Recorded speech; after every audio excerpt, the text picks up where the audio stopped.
زہرا کے کیس میں بہت ہی زیادہ نئی اپڈیٹس آئی ہیں اور پچھلے دنوں سے دوبارہ اس کیس نے وہی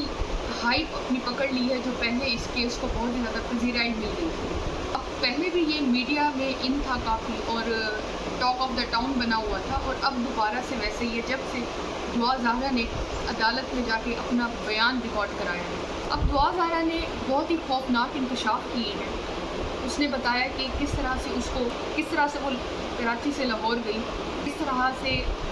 ظہیر کا بھائی شبیر اور ظہیر کی والدہ نے اس پہ تشدد کیا، اور کس طرح سے ان کے پاس انہوں نے دعا زہرا سے پیسے منگوائے، اور بھی بہت سے انکشافات کیے ہیں جو میں آپ کو ویڈیو میں چل کے ان ساری ڈیٹیلز کے بارے میں بتاؤں گی۔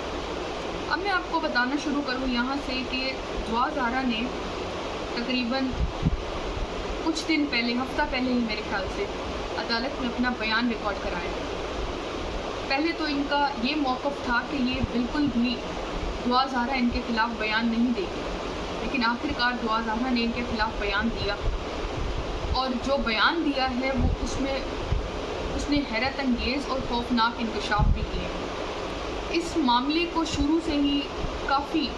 صحافیوں نے اس کو کور کیا، جس میں اقرار الحسن بھی شامل ہیں۔ انہوں نے بھی کہا تھا کہ یہ ایک گینگ ہے، اور دوسری طرف وہاں کی کچھ یوٹیوبر تھے، کچھ لوگ تھے، کچھ وکیل تھے جو کہتے رہے یہ گینگ نہیں ہے، اور اس سب چیزوں کو وہ پروموٹ کرتے رہے کہ یہ کم عمری کی شادی اور یہ سب بالکل جائز ہوتی ہے، اور یہ جو بھی ہے یہ بالکل ٹھیک ہے۔ لیکن دوسری طرف مہرین سبطین ہو گئی اور ایک دو اور بھی ہیں، اقرار الحسن ہو گئے، اور باقی بھی بہت سے صحافی ہیں جنہوں نے اس معاملے کو پہلے دن سے اب تک کور کر رہے ہیں۔ اب بعد میں یہ بھی کہا جاتا رہا کہ چائلڈ پروٹیکشن بیورو سے جب دعا زہرا کے والدین اس کو گھر لے کے آئے تھے تو چائلڈ پروٹیکشن بیورو نے بارہا ان کے گھر پہ جا کے یہ چیک کیا کہ بچی پہ کسی طرح سے، اس لڑکی پہ کسی بھی طرح سے کوئی دباؤ تو نہیں ہے۔ لیکن وہ جتنی بار بھی چائلڈ پروٹیکشن بیورو کا جو عملہ ہے وہ ان کے گھر پہ گیا تو انہوں نے دیکھا کہ کسی بھی طرح کا بچی پہ کوئی، اس زہرا پہ کوئی بھی دباؤ نہیں ہے۔ پہلی تو یہ بات کلیئر ہوئی، اور جب بچی اپنے والدین کے پاس گئی تو ان میں ایک دوبارہ سے ایک ٹرسٹ کا جو لیول تھا وہ دوبارہ ایک بلڈ اپ ہوا، ان کا ریلیشن جو پہلے اتنا کافی ایک گیپ تھا وہ ساری چیزیں نارمل پہ آئیں، تو بچی نے گھر والوں کو بھی کافی چیزیں بتائیں، اور پھر اس نے آ کے عدالت میں بھی بہت انکشاف کیا اور ان کے خلاف بیان کیا۔ اب وہ بتاتی ہے، کہانی یہاں سے شروع ہوتی ہے کہ دعا زہرا جو ہے اس بچی نے بتایا کہ میری جو دوستی تھی، جو میری بات چیت شروع ہوئی تھی وہ ایک ویڈیو گیم سے شروع ہوئی تھی۔ اب ویڈیو گیم سے جب یہ باتیں شروع ہوئیں ان دونوں کے درمیان تو کافی کچھ ہفتے مہینے کے بعد انہوں نے ایک دوسرے کے درمیان ایک چیٹس ہوئی، تو اس نے ظہیر نے اس لڑکی سے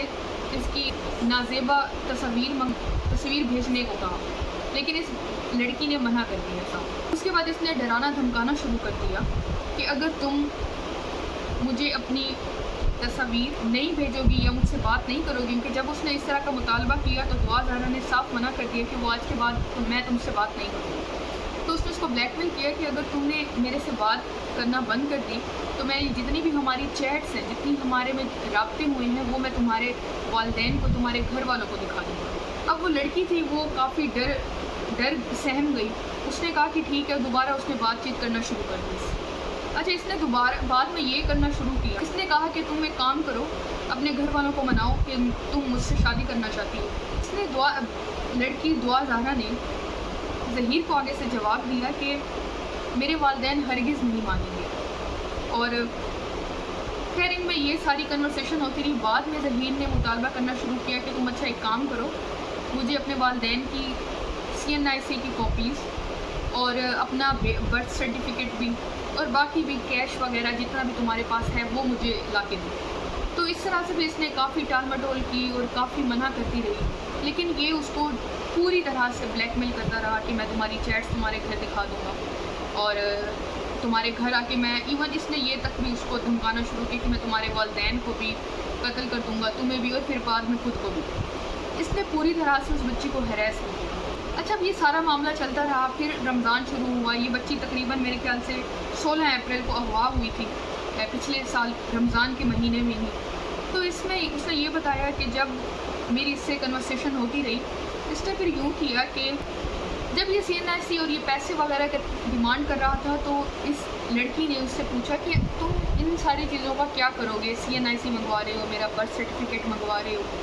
تو اس نے آگے سے کہا کہ میری جو والدہ ہیں وہ تمہارا بیک گراؤنڈ چیک کروا رہی ہیں ہماری شادی کے لیے، وہ دیکھنا چاہتی ہیں کہ تم کس گھرانے سے تعلق رکھتی ہو. اچھا، وہ کہتے ہیں کہ میں نے پوری طرح سے کوشش کی کہ میں کسی طرح بھی اپنی جو تصاویر ہیں یا اپنی جو یہ CNIC کی کاپیز ہے اپنے والدین کی ہے، جو بھی کیش کا وہ تقاضا کر رہا ہے وہ ہرگز اس کے حوالے نہ کروں. لیکن آخرکار وہ کہتے ہیں جتنی میں نے ٹال مٹول کی، یہ مجھے اغوا کرنے سے 10 دن پہلے انہوں نے تو یہ انکشاف کیا تھا، انہوں نے یہ دعویٰ کیا تھا کہ ہم تو کبھی کراچی گئے ہی نہیں تھے، لیکن یہ کراچی گئے تقریباً 10 دن پہلے 16 اپریل کو اغوا کرنے سے پہلے یہ کراچی گئے اور جا کے یہ اس بچی سے، اس لڑکی سے اس کے والدین کی جو CNIC کی کاپیز تھی اور اس کا جو برتھ سرٹیفکیٹ تھا وہ لے کے آئے. اس کے بعد وہ بتاتی ہے کہ انہوں نے یہ کیا اب انہوں نے یہ کیا کہ یہ 10 دن کے بعد 16 اپریل کو، پہلے 6 کو آئی تقریباً اور پھر 16 کو، اور یہ چیزیں جب یہ لڑکی اغوا ہوئی تھی تب بھی یہ چیزیں سامنے آئی تھیں کہ یہ لوگ پہلے بھی کراچی گئے تھے کیونکہ ان کی لوکیشن جو تھی وہ ٹریس ہوئی تھی اور یہ پہلے بھی گئے تھے، اور جس دن اغوا ہوئی تھی تب بھی جو ان کی سیل فونز کی جو لوکیشن تھی وہ کراچی کی ہی تھی. اب یہ ہوا کہ جب یہ اس کو اغوا کرنے کے لیے گئے تو اس دن کی بھی لوکیشن وہاں کی آئی، اور یہ بتاتی ہے کہ جب مجھے اغوا کیا گیا تو تب یہ ظہیر کی والدہ بھی ساتھ تھی، ظہیر بھی تھا اور اس کا بھائی شبیر بھی تھا. اب یہ تینوں گئے وہاں پہ. ان کا دعا ذرا کہتی مجھے شروع میں نہیں پتا تھا کہ مجھے اس طرح سے اغوا کرنے کے لیے آ رہی ہے. انہوں نے مجھے بلایا کہ آؤ مجھ سے ملنے آؤ، اس ظہیر نے اسے کہا، اور یہ تقریباً سحری کا وقت تھا. وہ کہتی کہ میں نے پہلے تو کافی ٹال مٹول کی، لیکن پھر جس طرح سے وہ اس کو بلیک میل کر رہا تھا، وہ لڑکی تھی نا سمجھی کی عمر میں، ہو گئی اس سے غلطی. اس نے کیا کیا، اس نے کہا ٹھیک ہے میں آ رہی ہوں. وہ نیچے گئی اس کو اس سے ملنے کے لیے، اس کی والدہ سے اور اس کے بھائی سے. اب جیسے ہی وہ نیچے جاتی ہے وہ بتاتی ہے کہ انہوں نے مجھے یہ بھی کہا کہ اپنا ٹیبلٹ بھی ساتھ لانا، کیونکہ اس کو ظہیر کو پتا تھا کہ جو اس کی جو ٹیبلٹ ہے اس میں ساری کی ساری اس کی تصاویر ہیں، اس کی جتنے بھی وہ چیزیں ایک بچیوں کی جو چیزیں ہوتی ہیں لڑکیوں کی، وہ سب اس میں شامل ہیں. اچھا، وہ جب نیچے گئی والدین کو یہ کہہ کے گئی کہ میں کچرا ڈالنے کے لیے جا رہی ہوں، تو وہ چھپا کے اپنا ٹیبلٹ بھی لے کے نیچے چلی گئی. اب وہ جاتی ہے تو وہ کہتی ہے کہ انہوں نے مجھے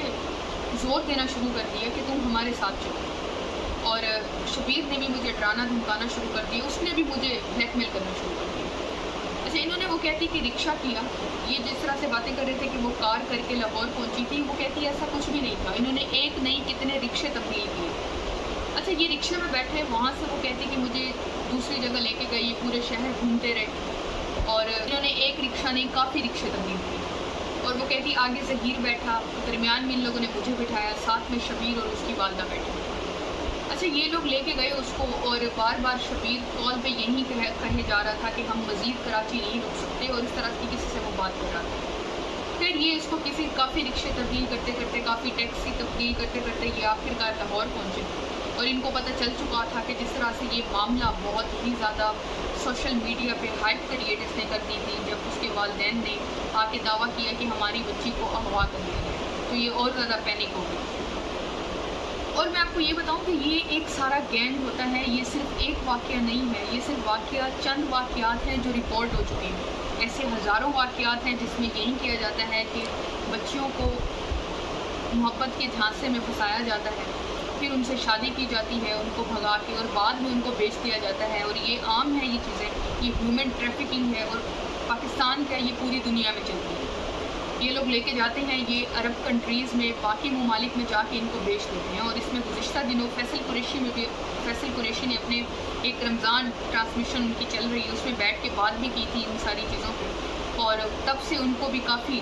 کنٹروورسی کا سامنا ہے. کافی 2 دن تک تو ٹرینڈ رہا ٹویٹر پہ فیصل قریشی کے نام سے. خیر، اب آگے ہوا یہ کہ اب جب یہ بچی اپنے والدین کے پاس، اس نے اپنی والدہ کو بتایا کہ میرا ٹیبلٹ ظہیر کے پاس ہے، اور اس میں جتنی تصاویر یا جو بھی تھی، مجھے نہیں پتہ انہوں نے کس طرح کی تصاویر بنائی ہیں، کیا ویڈیوز یہ لیک کریں گے یا جو بھی تھا. اور دوسرا اس نے یہ بھی انکشاف کیا کہ یہ شبیر مجھے مارتا بھی تھا.